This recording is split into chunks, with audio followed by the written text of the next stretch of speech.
Silent, please silent.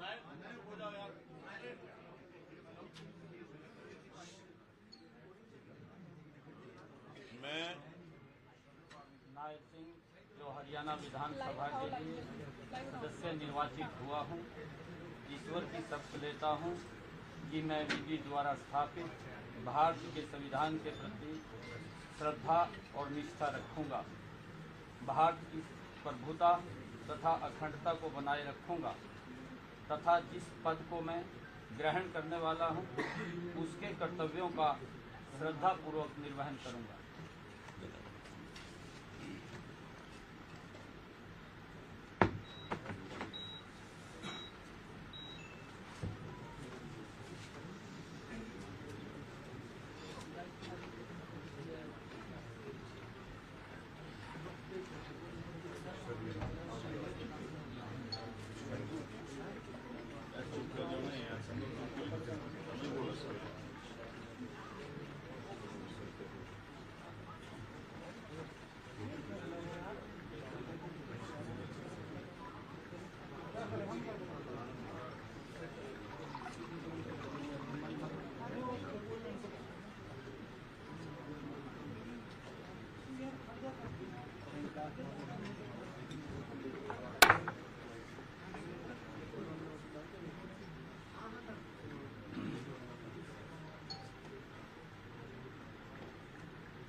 बधाई हो sir, बहुत बहुत बधाई हो सर, बहुत बहुत।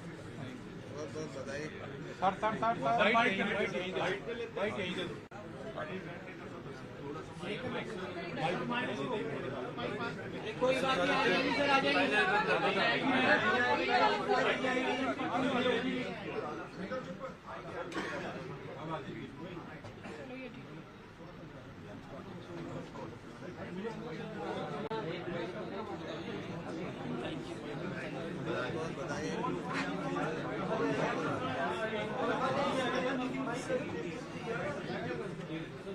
लड्डू और गिलास बधाई जनाब, बधाई। अब इधर से दे, इधर से दे। अरे हो गया, रख दिया बस, हो गया। 1 घंटा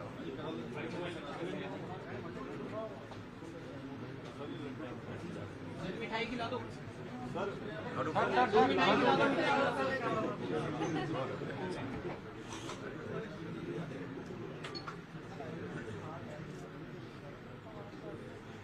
sir sir sir sir CM साहब सर सर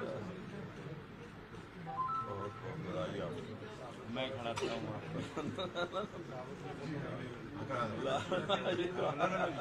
तो आपको सर सर सर आप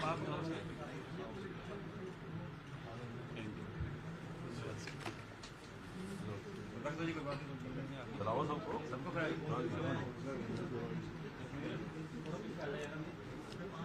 ये नो उधर दो, दिनेश जी सबको दो।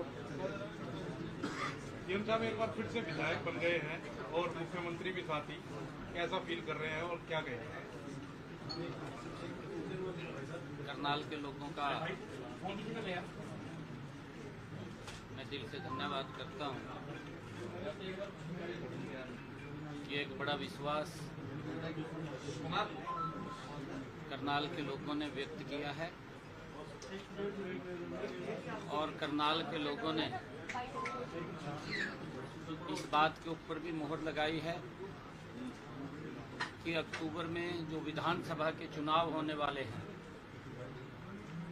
भारतीय जनता पार्टी आदरणीय नरेंद्र मोदी जी के नेतृत्व में तीसरी बार हरियाणा के अंदर भी बहुत बड़े मैंडेट के साथ परचम लहराएगी और आदरणीय प्रधानमंत्री जी के नेतृत्व में पिछले 9.5 वर्षों में जो प्रदेश एक नई गति से आगे बढ़ा है, सबका साथ सबका विकास लेकर के आगे बढ़ा है। जिस हरियाणा के अंदर पिछले 9.5 वर्षों में क्षेत्रवाद का स्थान नहीं है, जिस हरियाणा के अंदर पिछले 9.5 वर्षों में जो नौकरियों के अंदर भ्रष्टाचार होता था उसका स्थान दिखाई नहीं दिया है, पिछले 9.5 वर्षों में गरीब व्यक्ति तक योजनाबद्ध तरीके से मोदी जी के नेतृत्व में उस तक लाभ पहुंचाने का काम किया है। उसी गति से आगे भी आदरणीय नरेंद्र मोदी जी के नेतृत्व में हरियाणा को आगे ले जाने का काम किया जाएगा। गरीब व्यक्ति तक वो सब सुविधाएं योजनाबद्ध तरीके से जो आदरणीय प्रधानमंत्री जी ने, चाहे प्रधानमंत्री आवास योजना है, क्योंकि पिछला जो बजट था आदरणीय प्रधानमंत्री जी ने आवास योजना का बजट को 3 गुना ज्यादा बढ़ाने का कार्य किया था और उस बजट के तहत हमारे हरियाणा प्रदेश के अंदर भी एक भी सर ऐसा न रहे जिसके सर के ऊपर छत ना हो। ये जिम्मेवारी हमारी डबल इंजन सरकार की है। एक योजनाबद्ध तरीके से गरीब व्यक्ति तक वो लाभ पहुंचे, उसकी व्यवस्था हमारी सरकार करेगी। और एक हमारी सरकार ये सारी व्यवस्थाएं करेगी, चाहे गरीब को मकान बना करके देने की बात हो। पिछले अगर 10 वर्षों में नरेंद्र मोदी जी के और 9.5 वर्षों में हरियाणा का हम कार्यकाल देखें प्रधानमंत्री आवास योजना शहरी, हमने जितनी एप्लीकेशनें हमारे पास आई थी उन सब को मकान बना करके चाबियां सौंपने का काम ये डबल इंजन की सरकार ने किया है। आदरणीय नरेंद्र मोदी जी की और हरियाणा के अंदर मनोहर लाल जी मुख्यमंत्री थे, उनके नेतृत्व के अंदर हुआ है। प्रधानमंत्री आवास योजना ग्रामीण, एक भी ऐसा सर नहीं रहेगा आने वाले समय के अंदर। नरेंद्र मोदी जी के नेतृत्व में हर व्यक्ति को मकान बना करके देने का जिम्मा ये हमारी सरकार का है, डबल इंजन सरकार का है। इसको हम गति से आगे काम को बढ़ाने वाले हैं। जितनी भी एप्लीकेशनें हमारे पास वो सबमिट होंगी, वेरीफाई करके सब लोगों को मकान देने का जिम्मा, गरीब व्यक्ति को घर देने का जिम्मा हमारी सरकार का है और हम उसके ऊपर आदरणीय नरेंद्र मोदी जी के नेतृत्व में उन तक छत देने का काम हमारी सरकार करेगी। सीएम साहब लोकसभा में सीटों की संख्या आधी रह गई है बीजेपी की हरियाणा में, कौन जिम्मेवार है और फैक्टर्स क्या क्या हैं जो आप लोगों ने समीक्षा की है? देखिए, हमने कल विधायक दल के हमारे सभी आदरणीय मंत्रीगण भी थे, विधायक दल के हमारे माननीय सदस्यगण भी थे और उससे पहले भी हमने पार्टी के संगठनात्मक लोगों से चर्चा की है। अलग अलग समयों के ऊपर हमने बैठ करके उसकी समीक्षा की थी, परंतु चुनाव के बाद हमारे सभी विधायक और मंत्रीगण कल बैठक में थे। जो विषय निकल करके आया है, कांग्रेस ने इस इलेक्शन के अंदर झूठ का सहारा लिया है और झूठ के दम के ऊपर इतनी सीटें उनकी आई हैं। उन्होंने एक झूठ फैलाने में वो कामयाब रहे कि मोदी जी तीसरी बार प्रधानमंत्री बनेंगे। इनके तमाम नेतागण और राहुल गांधी हर मंच के ऊपर उस पवित्र संविधान की बुक को लेकर के लहराते हुए नजर आए और ये बोलते नजर आए कि मोदी जी अगर तीसरी बार प्रधानमंत्री बनेंगे तो वो संविधान को, आरक्षण को खत्म कर देंगे। इतना बड़ा झूठ, और उस झूठ को बोलने का काम कांग्रेस के नेताओं ने और कांग्रेस के आकाओं ने किया है। ये दुर्भाग्यपूर्ण है। परंतु इस इतने बड़े झूठ के अंदर नरेंद्र मोदी जी की नीतियां और डबल इंजन सरकार के कार्य, लोगों ने उसके ऊपर जबरदस्त मुहर लगाई है। अगर हम देखें कि जो हमारा वोट परसेंटेज है वो कांग्रेस से आज भी ज्यादा वोट परसेंटेज है, क्योंकि समीकरण के हिसाब से कुछ सीटें उनकी उसके अंदर वो आई हैं, परंतु हमारी जो वोट परसेंटेज है आज भी कांग्रेस से ज्यादा हमारा है। और आगे के भी जो हमारा जो झूठ फैलाने का काम कांग्रेस ने ऐसी समाज के अंदर किया है कि ये आरक्षण को खत्म कर देंगे, आरक्षण को और संविधान को खत्म कर देंगे, इस प्रकार का कांग्रेस ने दुष्प्रचार किया। हमारे कार्यकर्ता भी ऐसी समाज के घर घर के अंदर जाकर के इनकी पट्टी खोल करने का काम हमारा कार्यकर्ता करेगा और लोगों को इस बात के लिए बताने का काम करेगा कि कांग्रेस का संविधान का अपमान किसी और ने नहीं, वो कांग्रेस ने किया है। कांग्रेस ने जिस भारत रत्न डॉक्टर भीमराव अंबेडकर जी ने ये पवित्र संविधान देने का काम किया, उसको भी कांग्रेस ने अपमानित करने का काम किया है। और इस प्रकार का झूठ, क्योंकि आज तक डॉक्टर भीमराव अंबेडकर जी का भी सम्मान कांग्रेस ने नहीं किया और कांग्रेस ने लगातार संविधान का अपमान करने का समय समय के ऊपर कोई कसर नहीं छोड़ी। कांग्रेस ने जो हमारे संवैधानिक पद हैं, चाहे वो महामहिम राष्ट्रपति महोदय का है, चाहे महामहिम उपराष्ट्रपति महोदय का है, चाहे हमारी वो पवित्र संसद है, चाहे लोकतंत्र है, चाहे हमारे देश के संवैधानिक पीठ हमारे प्रधानमंत्री महोदय हैं, ऐसी जो हमारी संवैधानिक पीठें हैं, चाहे हमारा कोर्ट है, उसका भी कांग्रेस ने समय समय के ऊपर अपमान करने का काम किया है।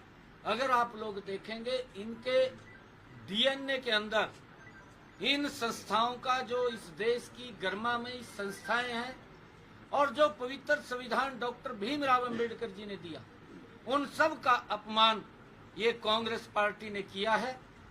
नरेंद्र मोदी जी ने, हमारी सरकार ने डॉक्टर भीमराव अंबेडकर जी के जो 5 स्थान थे उनको पंच तीर्थ के रूप में विकसित करके डॉक्टर भीमराव अंबेडकर जी को सम्मान देने का काम हमारी सरकार ने किया। और उसके साथ साथ पिछले 10 वर्षों में लगातार देश को संविधान के अनुरूप चलाने का काम ये हमारी सरकार ने, नरेंद्र मोदी की सरकार ने किया है। आगे भी संविधान के अनुसार ही देश चलेगा, परंतु अगर ये इस प्रकार का दुष्प्रचार इन्होंने किया है, इस दुष्प्रचार का जवाब हमारा कार्यकर्ता एक एक घर के अंदर जा करके, हमारे एससी समाज के लोगों के बीच में जा करके उनको बताने का काम करेगा। जितना काम पिछले 10 वर्षों में मोदी जी ने गरीबों को मजबूत करने के लिए लगाया है, कांग्रेस ने 60 वर्षों में उनकी मजबूती के लिए इतना कार्य नहीं किया जितना कार्य 10 वर्षों में नरेंद्र मोदी जी ने किया है। आगे भी ये कार्य गरीबों के हित में, वो खुशहाल हो, वो मजबूत हो, उसके लिए हमारी सरकार निरंतर उनकी मजबूती के लिए प्रयास करती रहेगी। हरियाणा में 5 सीटें कट गई सर, केंद्र में 60 से ज्यादा आगे का क्या रोडमैप? आप ये मानते हैं कि कांग्रेस के झूठ की वजह से ये घट गई? बिल्कुल, मैंने कहा है ना, मैंने ये बात कही है कि कांग्रेस ने कहीं पर एक झूठ नहीं बोला, कांग्रेस ने एक झूठ नहीं बोला, झूठ के ऊपर झूठ बोला है। कांग्रेस ने यह भी झूठ बोला है कि संविधान को खत्म कर देंगे, कांग्रेस ने यह भी झूठ बोला है एक झटके में गरीबी को समाप्त कर देंगे, प्रलोभन भी दिए हैं, आरक्षण को खत्म कर देंगे। ये इस प्रकार की भाषा कांग्रेस ने झूठ बोली है, परंतु 60 वर्षों के कार्यकाल में मैं ये बात बड़े फख्र के साथ कह रहा हूं, मैं 10 वर्षों के मोदी जी के कार्यकाल के जो गरीबों के हित में मजबूत कदम उठाए गए हैं, मैं किसी भी मंच के ऊपर आकर के मजबूती से मैं बता सकता हूं कि हमने ये काम गरीबों के हित में किए हैं। कांग्रेस ने 60 वर्षों में गरीबों के हित में, उनकी मजबूती में, उनकी गरीबी को कम करने में क्या कदम उठाए हैं, कांग्रेस भी बताए। मोदी जी ने 10 वर्षों में गरीबों के प्रति मजबूत कदम उठाए, उसका परिणाम ये निकला कि देश से 25 करोड़ गरीबों को गरीबी रेखा से बाहर किया गया। सरकार अल्पमत में है तो उसका क्या जवाब देंगे? सरकार के पास आंकड़े हैं, पूरे मेजॉरिटी में रहने। मैं शुरू से ये बात कह रहा हूँ, आज भी हमारे पास बहुमत है, पूरा आज भी बहुमत है। कांग्रेस इस प्रकार का दुष्प्रचार कर रही है। कोई भी सेशन आया है, हर सेशन के अंदर झूठ का सहारा कांग्रेस ने लिया है। अब देश को कांग्रेस के इस चरित्र को भी समझना होगा। मैं देश और प्रदेश के लोगों से ये आग्रह करूंगा कि वो कांग्रेस के इस झूठ को भी समझें, उसका एनालिसिस करें। ये क्या बोलते हैं, क्या बोल करके लोगों को गुमराह करते हैं, इस प्रकार के झूठ बोले। एक भी सेशन ऐसा नहीं गया जिस सेशन के अंदर कांग्रेस ने अविश्वास प्रस्ताव लेकर के न आए हों। हर सेशन के अंदर अविश्वास प्रस्ताव लेकर के आए और हर सेशन के अंदर कांग्रेस को अपने मुंह की खानी पड़ी। साहब संख्या गिनवाते हैं सर, आप भी संख्या गिनवा दीजिए। वो संख्या हम संख्या गिनवा रहे हैं, हम संख्या वो गिनवाए ना, संख्या जो अविश्वास की बात कर रहा है। 12 तारीख को मैंने फ्लोर ऑफ द हाउस, जिसमें कांग्रेस के मुखिया भूपेंद्र सिंह हुड्डा मौजूद थे, उनके समक्ष हमने विश्वास मत हासिल किया। अगर उसको लग रहा है कि सरकार अल्पमत में है, वो अपने मेंबरों को लेकर के महामहिम राज्यपाल के सामने जाकर के परेड करवाए ना, करवाए जाकर। देश में बीजेपी की सीटें कम हो गई, हरियाणा में आप आधी सीटों पे आ गए, इसके बावजूद आपको लगता नहीं कि कुछ कमियां आपके सिस्टम में रही है? देश में भाजपा का ग्राफ घटा। नहीं, देखिए मैंने इसका जवाब दे दिया है। एक मिनट, मैंने इसका जवाब दे दिया है। मैंने कहा है कि कांग्रेस ने लगातार झूठ बोलने का काम किया है। हम ये बात बोल रहे हैं, कांग्रेस अपने 60 सालों के कार्यों को, गरीबों को, एससी समाज के लोगों के वेलफेयर के लिए, उनकी मजबूती के लिए उन्होंने क्या क्या काम किया वो बताएं। मैं 50 काम मोदी जी ने जो किए हैं उसके बारे में बता सकता हूँ।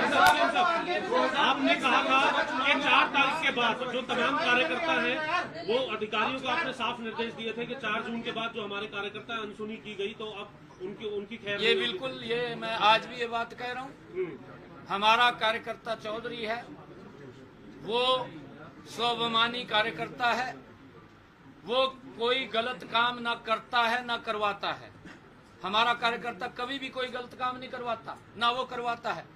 अगर अधिकारी के पास हमारा कार्यकर्ता आता है काम के लिए तो अधिकारी की जिम्मेवारी है उसका काम सुन करके उस काम को करना, ये जिम्मेवारी है। अगर कोई गलत काम वो कराता है तो हमें भी बताए और उसके बारे में भी वो बताए। हमारा कोई कार्यकर्ता ऐसा नहीं है कि वो गलत काम कराए।